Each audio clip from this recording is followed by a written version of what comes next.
beautiful people. Today we are visiting Uganda Museum. We are going to start as we are waiting for our tour guide, and I can't wait because this is my first time as well. You can experience this with me. Hello, welcome to my YouTube channel. My name is Angela Samanambiru from Uganda, East Africa. Today we are going to enjoy our day in the Uganda Museum. Uganda Museum is the oldest museum in East Africa. On my birthday, 3rd June, it is Mother's Day. It is a very big, important day in my country. I'm not going to tell you a lot because the tour guide is going to tell you so many things today. And also, my favorite outfit, bar cloth, known locally as Olubugo. Side you go first. Oh, they are side.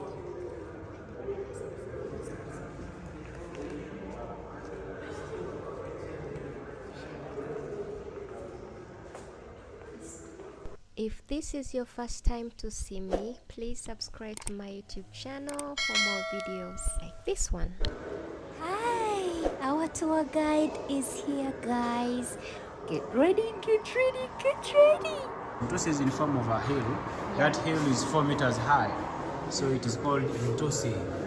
Yeah, it is also near Bigo bya Mugenyi in Sembabule. Yeah, Sembabule is which side? It's west of Kampala. Okay. But when archaeologists excavated that hill, it is 4 meters high, they found the remains down from the hill, as you see the different layers. Yeah. So the remains are like potteries, they had horns of cows, they had kind of tools, they had grinding stones.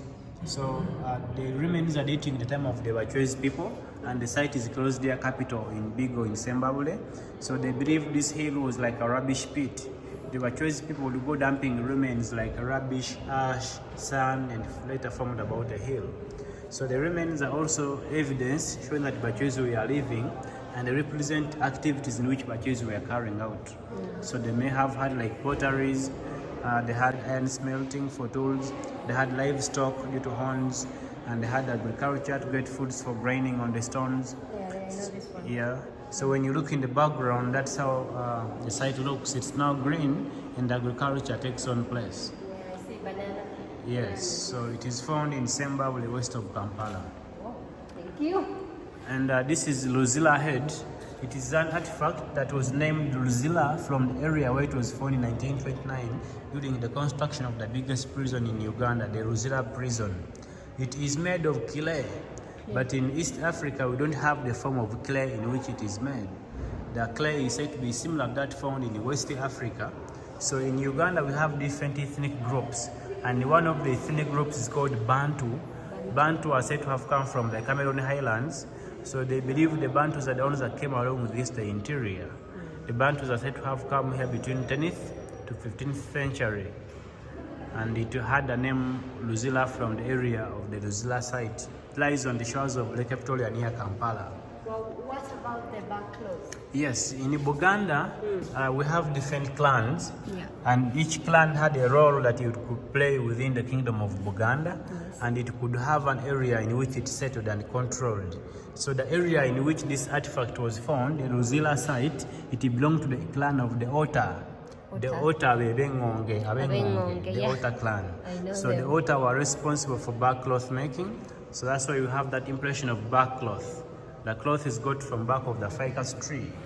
It's called bark cloth, and the tree is the ficus. Local name of the tree is called Mutuba, and the local name of the cloth is called Lubugo. Lubugo, I love Lubugo, and I have an outfit in Lubugo. Okay, nice. Then this is a map trying to show archaeological sites. There are over 100,000. We have some archaeological remains down. The smoking pipes for tobacco, the cowrie shells, the first money, the grinding stones, broken potteries. These are all archaeological remains from different sites. And their excavation is in progress, some of the sites. And then there are a few illustrations of charcoal production, one of the activities, as well as iron smelting, the tool, the barrels for iron smelting. And then we have a map of Uganda, and the map is showing different sites of the country. Yeah, wherever in different sites. Yeah, so there is a key on the left. Yes, it's trying to show the different sites. Like around Kampala, we have sites. It's a map down around Lake Victoria. Is a map of Kampala. There is Kasubi Tombs. Kasubi Tombs is where they keep remains of kings of Buganda at Kasubi Tombs. And then it is also a UNESCO heritage site. It's the biggest glass-thatched house in the world. There is Mengo Palace. Mengo Palace is the official residence of the king of Buganda. And we also have the biggest Catholic church, Lubaga Cathedral. We have the biggest Protestant church, Namirembe Cathedral. And we also have the biggest mosque, Old Kampala Gaddafi Mosque. And we have Namugongo Martyrs Memorial. If you've heard of Uganda Martyrs. I was born on 3rd of June, on the Martyrs Day. Yes. So they make pilgrims to that site for origins on 3rd of June, on your birthday. Oh, yeah. And so we have 10 safari parks. Have you been to any of the safari parks? We have different ones. This is Lake Mburo, one of the I was closest. there, yes. Okay, and here you can see zebras, giraffes, buffaloes, hippos, different antelopes. You can also have a chance to see the biggest of the antelope family, which is called the eland. Yeah. And then you have Mugahinga, and in Mugahinga is close to Rwanda, and the border to Rwanda, and then Congo, and is Bwindi. There are mountain gorillas in Bwindi and Mugahinga. And Bwindi is also a UNESCO heritage site. It hosts over half of the world mountain gorillas. Mountain gorillas are only found in Uganda, Congo, and Rwanda. So Bwindi has over half of the world population. Oh. And then we have Queen Elizabeth National Park.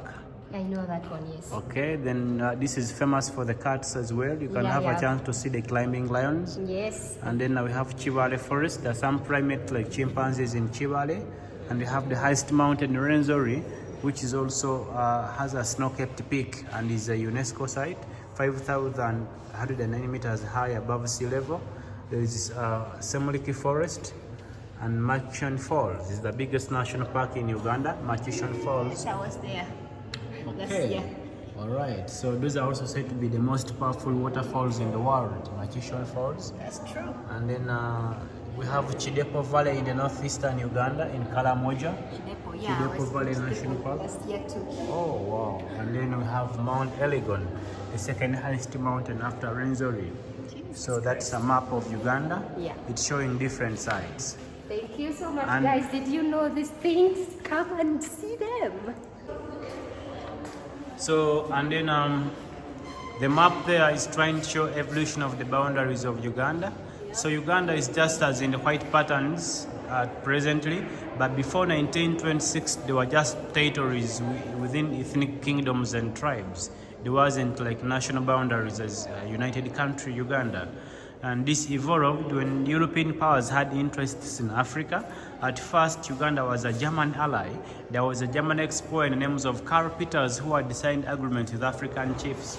And at the time of the Second World War, when England had more interest in Uganda, they exchanged it with the German for Helgoland Island. It was a better position for Germany in the Second World War. This is one of the traditional beliefs. Before Europeans and Arabs came to Uganda, people were believing in traditional gods. And when you look up, that's Chibuka. He was a man believed to be the god of war. He was said to have had supernatural powers that wherever there was a war, he would see clouds forming from where spears could come over to the enemies. So, and then, so that's how Chibuka would fight from the clouds up there. It's believed that he had a foreseer that had warned him not to marry from the enemy side. And that during a battle with the Bunyoro, a different kingdom in the western Uganda, they had captives. And among those was a beautiful lady that he had a weakness and he married, and it was contrary with the words of the foreseer, and that when she had known that he would form up clouds, she leaked information to Bunyoro in the western Uganda, and during that battle when they saw skies forming, they started shooting up. So you see there are some spears pointing up. So Chibuka is said to have been shot up and he fell on the tree. And then they set a shrine and his remains were kept in. So we have some of the remains of Chibuka right here. They were first taken to British Museum, later returned. We have some replicas here. And so they are labeled with numbers and there's a translation down. You see a number and then the translations down. Number 1. Oh, okay. Interesting. Share basket for gifts. Which one is the basket for gifts? That is which number? 16? 16. Is over there. Oh, it's there. And then this is beginning of Uganda. It is when Uganda was known outside of Africa. We had the first people that came at the coast, and those were the Arab traders. We were majoring in trading and have the different items which they were trading in. We had exports from Uganda, like ivory, salt, potash shells, and slaves. So these are the kind of bangles that were tied slaves. So they would take those from Uganda and they would bring in items like clothes and guns. So this gun was held by that man who was a collaborator as an administrator in the eastern Uganda. They would use copper wires for gunpowder. Some of the guns didn't use bullets, they were using powder. And the cowrie shells was the first money in Uganda from the Indian Ocean. And I have them on me. Okay, so you have some money there. Yeah. How worth are they, those? Millions. Okay. Yes. We have a copy of a letter that Stanley wrote on behalf of the King and Queen Victoria inviting missionaries in Uganda, and they published a telegraph in England about invitation of missionaries. There is a copy of the telegraph that was published by the time. So different groups of missionaries were sent. The church missionaries from England, the White Fathers from France, the Roman Catholics, and by the time they were all here, this king had passed away, to whom an invitation was written. That was Mutesa I, and his son Mwanga had become the king. But unlike his father, Mwanga had a different view about coming of missionaries. He didn't like to collaborate, because initially the kings could represent local gods. And in Christianity, whatever they were praying, they called for a new kingdom to come. So as a king by then, he got scared of the kingdom he did not know about. He gave his subjects who were converted a chance to stop missionary work, else be murdered. But those who were brave enough died for their faith. So they were burnt alive in 1986 on 3rd of June. But later they were beatified by Pope John Paul in 1960.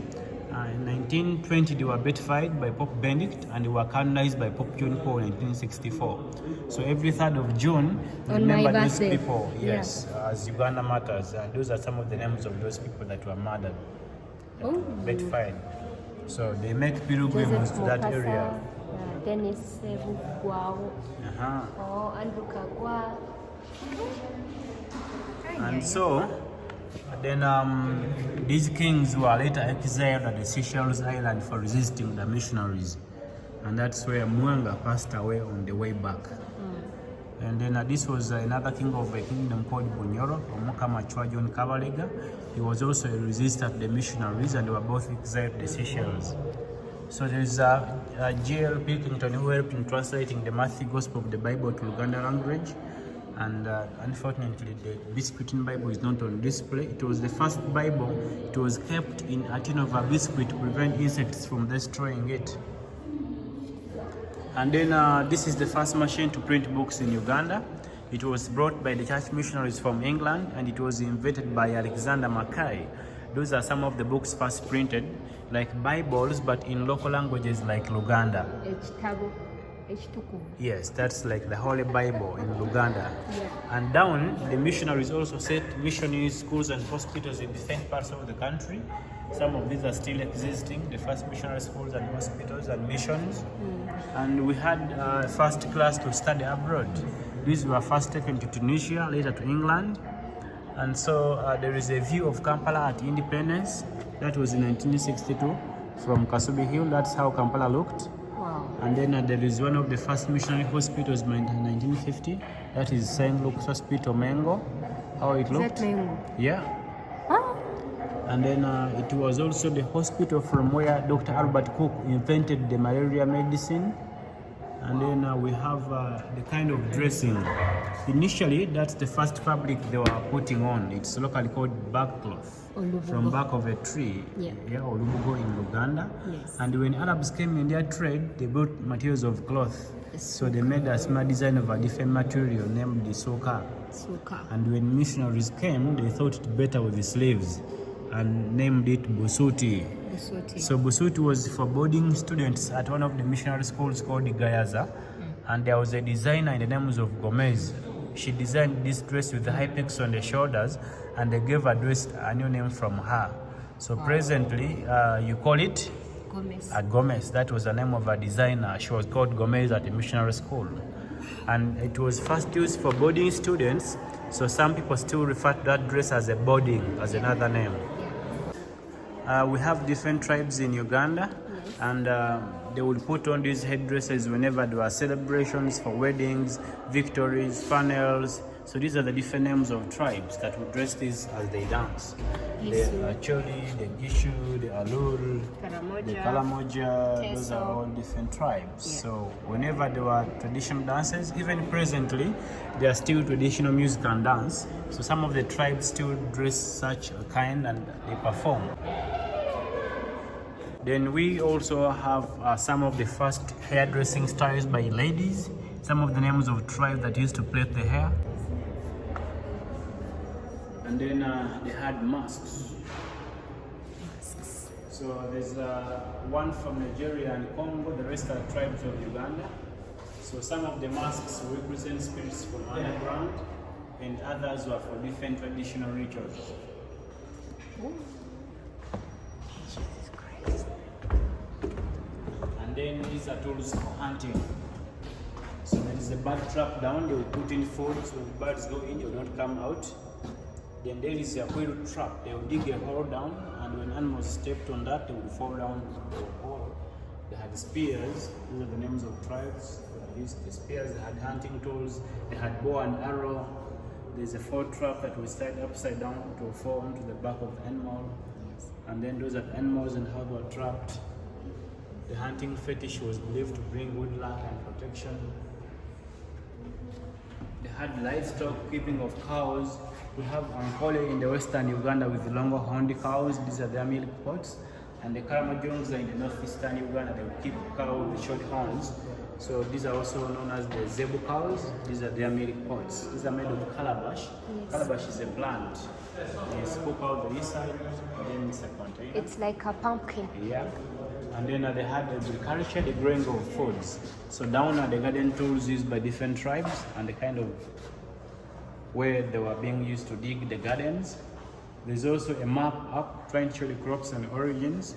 And if you go to the southwestern Uganda, there's a topography.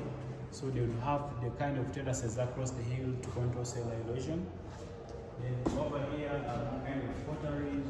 They had basketries, the raw materials for basketry. They would use papyrus, sorghum, sisal, elephant grass.